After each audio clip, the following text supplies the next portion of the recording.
ភ្លើងទៀនសូមស្វាគមន៍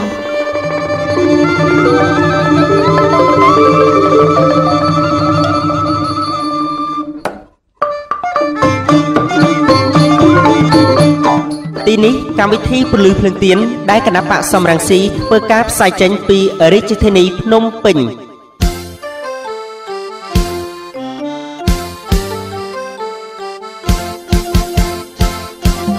ជនជាតិខ្មែរកើតនៅលើដីខ្មែរយើងត្រូវខំថែជាតិឲ្យបានរុងរឿងគេឈ្មោះជាតិយើងបានគុំកើងទូត្រាតែយើងចេញថែរៀងសា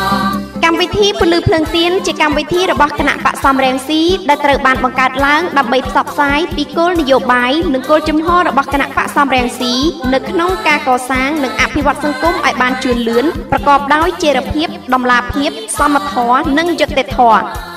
កម្មវិធីពលឺភ្លើងទៀនឆ្លុះបញ្ចាំងការពិតរបស់សង្គមខ្មែរសប្តាហ៍ថ្ងៃនិងបង្ហាញព្រឹត្តិការណ៍ទាំងឡាយដែលពាក់ព័ន្ធនឹងជីវភាពប្រចាំថ្ងៃរបស់ប្រជារាស្ត្រព្រោះលឹងជាតិនៅគង់ងបានយូរព្រោះតែយើងស៊ូរួមរួមគ្នាគ្រប់ប្រាណក៏សាងជាតិឲ្យក្តីក្លាហានទៅជាតិយើងបានស្គាល់ក្តីរុងរឿង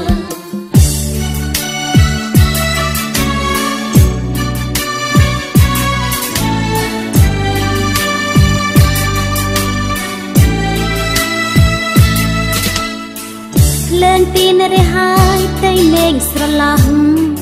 ប្រជាប្រុសស្រីក្មេងចាស់រីករាយខ្លាំងណាស់ជួយសាទរបាទខ្ញុំបាទវិរៈជននិងសហការីផ្សាយរបស់កម្មវិធីពលឺភ្លើងទៀនទាំងអស់សូមគ្រប់នឹងជម្រាបសួរលោកនាងបងប្អូនជនរួមជាតិជាទីគោរពនិងជាទីមេត្រីបាទថ្ងៃនេះគឺជាថ្ងៃច័ន្ទ10កើតខែបឋមសាទឆ្នាំខាលទស័កពុទ្ធសករាជ2554បាទដែលត្រូវនឹងថ្ងៃទី21ខែមិថុនាគ្រិស្តសករាជ2010បាទលោកនាងបងប្អូនជនរួមជាតិជាទីគោរពនិងជាទីមេត្រីបាទដើម្បីជាកិច្ចចាប់ផ្ដើមនៃការផ្សាយរបស់កម្មវិធីពលឺភ្លើងទៀននៅក្នុងថ្ងៃច័ន្ទនេះបាទជាបឋមនាងសុជីតាសូមជូនដើមរឿងព័ត៌មានសំខាន់សម្រាប់ការផ្សាយនៅក្នុងថ្ងៃនេះជាមុនសិនបាទ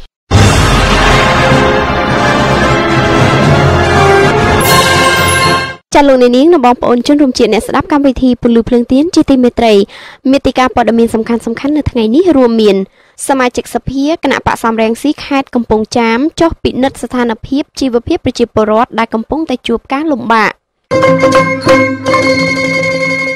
គណៈបកសំរងស៊ីចង់ឲ្យព្រះមហាក្សត្រលើកឡើងនៅបញ្ហាបូរណភាពទឹកដីកម្ពុជាជាមួយនឹងវៀតណាម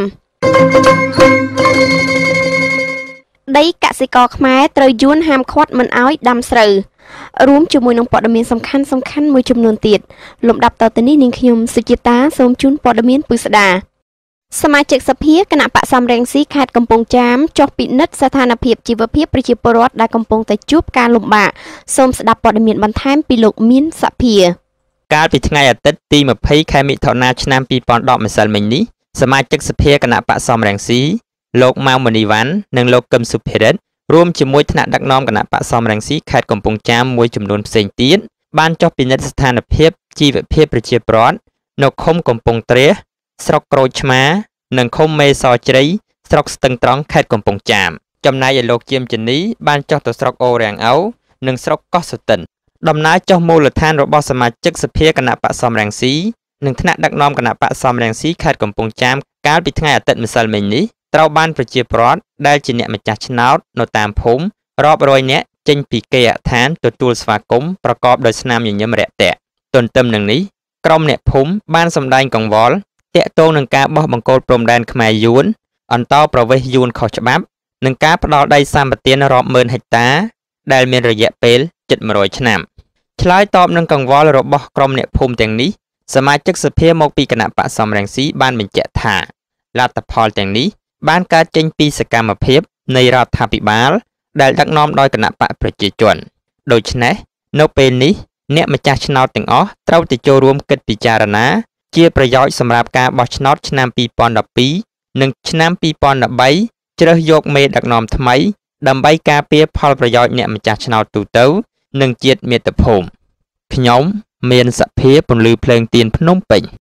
គណៈបកសំរងស៊ីចង់ឲ្យព្រះមហាក្សត្រលើកឡើងបញ្ហាបូរណភាពទឹកដីកម្ពុជាជាមួយនឹងវៀតណាមលោកកងប៊ុនរីកាលំអិតជំវិញព័ត៌មាននេះអ្នកនាំពាក្យគណៈបកសំរងស៊ីបានថ្លែងថាបញ្ហាបូរណភាពទឹកដីកម្ពុជាគឺជាអាយុជីវិតរបស់ប្រជាពលរដ្ឋគ្រប់រូបដែលគណៈបកសំរងស៊ីមានការខ្វល់ខ្វាយយ៉ាងខ្លាំងហើយរកឃើញថាមានបង្គោលព្រំដែនមួយចំនួនកំណត់ព្រំប្រទល់ប្រទេសកម្ពុជានិងវៀតណាមកំពុងស្ថិតក្នុងភាពមិនច្បាស់លាស់ហើយសង្ស័យថាបានបោះលើដីកម្ពុជាស្របពេលដែលប្រជាពលរដ្ឋមួយចំនួន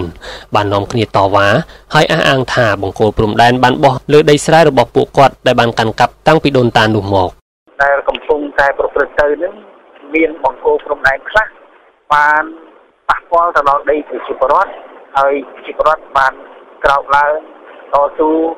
ទាមទារយកដីរបស់គាត់មកវិញគណៈបកសំរងស៊ីយល់ឃើញថាបញ្ហានេះជាបញ្ហាអាយុជីវិតជាតិពីព្រោះថាបាត់ដីរបស់ប្រជាពលរដ្ឋនៅតាមបណ្ដាព្រំដែនក៏ដូចជាការបាត់បង់ទឹកដីរបស់ប្រទេសយើងនៅតាមបណ្ដាព្រំដែនកម្ពុជាវៀតណាមដែរកាលពីដើមខែមិថុនានេះក្រុមអ្នកតំណាងរាស្ត្ររបស់គណៈបកសំរងស៊ីបានសរសេរលិខិតមួយច្បាប់ទូលថ្វាយសម្ដេចឪ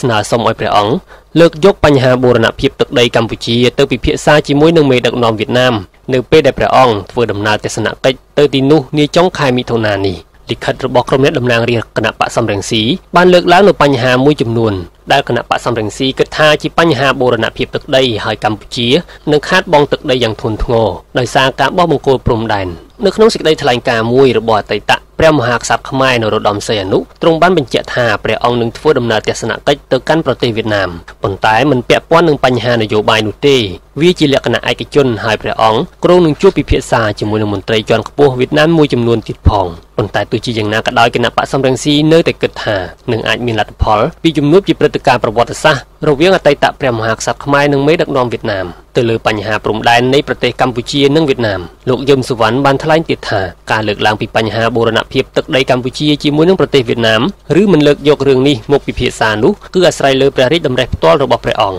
ហើយកាលដែលគណៈបកសំរងស៊ីធ្វើលិខិតទូលថ្វាយទៅព្រះអង្គកាលពីដើមខែមិថុនានោះគឺដើម្បីឲ្យព្រះអង្គបានជ្រាបអំពីបញ្ហាដែលកំពុងកើតមាននៅតាមតំបន់ព្រំដែនភាគខាងកើតជាមួយនឹងប្រទេសវៀតណាមដោយដែលគណៈបកសំរងស៊ីធ្លាប់បានធ្វើកន្លងមកអានេះសាច់ទៅលើព្រះតម្រិះរបស់